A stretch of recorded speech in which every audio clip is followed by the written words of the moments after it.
तो हम एक्सरसाइज 6.1 कर रहे थे। 6.1 में क्वेश्चन नंबर 10 हमें देखना है, that is a ladder 5 metre long is leaning against the wall, the bottom of the ladder is pulled along the ground away from the wall at the rate of 2 centimeter per second. How fast is its height on the wall decreasing when the foot of the ladder is 4 meter away from the wall? मतलब क्या है, question का मतलब क्या है, तो पहले समझ लें। हमारे पास एक सीढ़ी है, एक लैडर है जो कि एक दीवार पर सटी लगी हुई है। सीढ़ी की जो लेंथ है वो है 5 मीटर। अब इसका ये जो नीचे वाला हिस्सा है ये धीरे धीरे इधर आगे खींचा जा रहा है, इस साइड, मतलब कि इस डायरेक्शन में हम इसको लेके जा रहे हैं। तो लेके जा रहे हैं तो यहाँ से जो y मीटर हाइट है वो क्या हो रही होगी, डिक्रीज हो रही होगी, और जो x मीटर हाइट है वो बढ़ रही होगी। अब हमारे लिए दिया है कि जो dx/dt है वो कितना दिया है, 2 सेंटीमीटर पर सेकेंड, और हमें निकालना है dy/dt। तो पहले ही हमें समझ में आ रहा है कि ये बढ़ेगा ये घटेगा, मतलब इसका आंसर कैसा आना चाहिए, नेगेटिव। तो dx/dt हमें दिया है, और कब निकालना है, जब x इक्वल टू कितना हो जाएगा इधर से 4 मीटर, तब निकालना है। ठीक है, तो सबसे पहले तो हमें इनमें रिलेशन निकालना होगा। तो देखें ये हमारे लिए ट्राइंगल बन रहा है, राइट एंगल ट्राइंगल। तो यहाँ हम क्या लगा सकते हैं, पाइथागोरस थ्योरम। तो पाइथागोरस थ्योरम क्या कहेगा, x square plus y square equal to 5 का square. So what can we say, x square plus y square is equal to 5 square. तो y square equal to 25 minus x square, या y equal to root of 25 minus x square. अब अगर हम इसको dy/dt कर दें, तो यही तो हमें चाहिए है, dy/dt कर दें तो क्या आ जाएगा हमारे पास, ये जो है ये टाइम का फंक्शन नहीं है, तो फिर हमें क्या करना पड़ेगा, चेन रूल लगाना पड़ेगा। तो इसको क्या करेंगे, dx और dx/dt।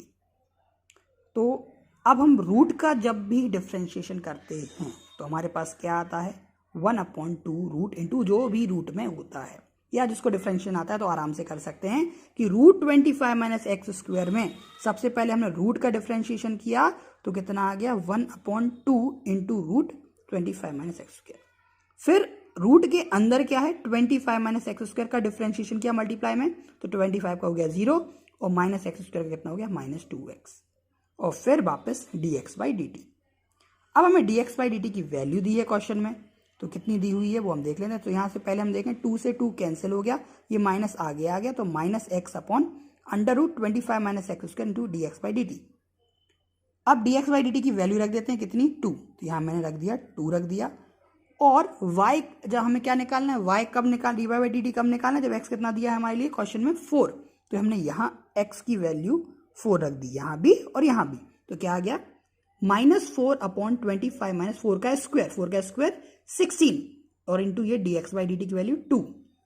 तो 25 माइनस 16 हुआ 9, 9 का रूट 3, तो -4 2 जा 8/3। तो dy/dt कितना आ गया, -8/3 मीटर, सॉरी यहाँ आंसर कितना आएगा, हाँ मीटर पर सेकेंड, क्योंकि हमारे पास में मीटर दिया हुआ है। ठीक है, मीटर पर सेकेंड। क्वेश्चन नंबर 11 देखें, a particle moves along the curve 6y equal to x³ plus 2। Find the points on the curve at which the y coordinate is changing 8 times as fast as the x coordinate. मतलब कि सबसे पहले देखें, एक particle है, वो curve, कौन से कर्व पर, 6y(x³ प्लस 2 जो भी ग्राफ होगा उस पर मूव कर रहा है। और किस तरीके से मूव कर रहा है कि जो y कोऑर्डिनेट चेंज हो रहा है टाइम के साथ, वो x कोऑर्डिनेट के चेंज होने की रेट जो है, दोनों में क्या रिलेशन है, dy/dt is equal to 8 times of dx/dt। ठीक है, तो सबसे पहले हम कर्व लिखते हैं, कर्व का इक्वेशन लिखते हैं, 6y equal to x³ plus 2, दोनों का टाइम के साथ डिफ्रेंशिएशन कर देते हैं, तो क्या आ जाएगा ये हमारे पास 6 एज इट इज y का dy/dt। अब x³ का करना है तो डायरेक्ट तो होगा नहीं, तो इसको पहले क्या करना पड़ेगा, x³/dx और dx/dt। तो ये कितना आ जाएगा, ये 3x² dx/dt, और 2 का कितना हो जाएगा, कांस्टेंट का डिफरेंशिएशन 0। अब 6 dy/dt 3x² dx/dt आ गया। अब हमें पता है 3 से हमने x6 काट दिया, 2 आ गया। अब हमें पता है कि जो dy/dt है, इसकी जगह हम क्या रख सकते हैं, 8 इंटू dx/dt रख सकते हैं। तो इसकी जगह मैं क्या रख दूंगा, 8 इंटू dx/dt रख दिया मैंने। तो 2 into 8 into dx by dt equal to x square into dx by dt। अब यहां से देखें तो dx by dt से dx by dt कैंसिल, तो ये बचा 2 इंटू 8 16 और ये बचा एक्स स्क्वायर। तो एक्स स्क्वायर इक्वल टू 16, तो एक्स की वैल्यू कितनी आ गई प्लस माइनस 4।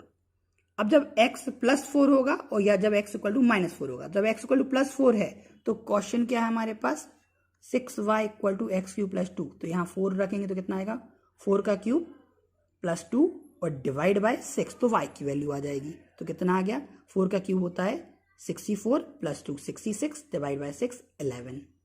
सिमिलरली अगर यहाँ देखेंगे -4 रखेंगे तो -4 का क्यूब होगा -64 प्लस 2 -62 डिवाइड बाय 6 -31/3। तो हमारे पास पॉइंट्स क्या आ जाएंगे, अगर +4 है तो y की वैल्यू आ गई 4,11 और -4 है तो y की वैल्यू आ गई -13/3। मतलब कि जो कर्व है उन पर जो पॉइंट कौन कौन से हैं 4,11 एंड -4,31/3। क्वेश्चन नंबर 12 देखते हैं। The radius of an air bubble is increasing at the rate of 1/2 centimetre per second. At what rate its volume of the bubble increasing when the radius is 1 centimetre. वही पुराना question आ गया हमारे पास कि हमारे पास एयर बबल की रेडियस दी है r, वॉल्यूम है v और हमें क्या दिया है dr बाई dt दिया है और dv बाई dt निकालना है। सेम क्वेश्चन चल रहा है पहले से, तो हम जानते हैं v क्या होगा। अब बबल कैसा है स्फेरिकल, तो स्फेरिकल का फॉर्मूला 4/3 पाई आर क्यू स्फेयर का volume. Again volume is the function of r and we are going the differential with the t, तो क्या होगा चेन रूल लगाएंगे तो क्या आ जाएगा d बाई डी आर और dr बाई dt। तो 4/3 पाई कॉमन और r क्यू का कितना हो जाएगा 3r स्क्वायर, तो कितना आ जाएगा 3 से 3 cancel 4 pi r square dr by dt। अब dr बाई dt की वैल्यू में दी है 1/2, तो हमने यहाँ 1/2 कर दिया, 2 से कितना कैंसिल हो गया 2 पाई r स्क्वायर। तो हमारा rate of change of volume आ गया 2 पाई r स्क्वायर। और जब r कितना दिया है 1 सेंटीमीटर, तो यहाँ r भी रख दीजिए 1, तो आ जाएगा 2 पाई सेंटीमीटर क्यूब पर सेकेंड। तो ये हमारा हो गया वॉल्यूम का change at 1 centimetre. Question number 13 देखें हम। अब बलून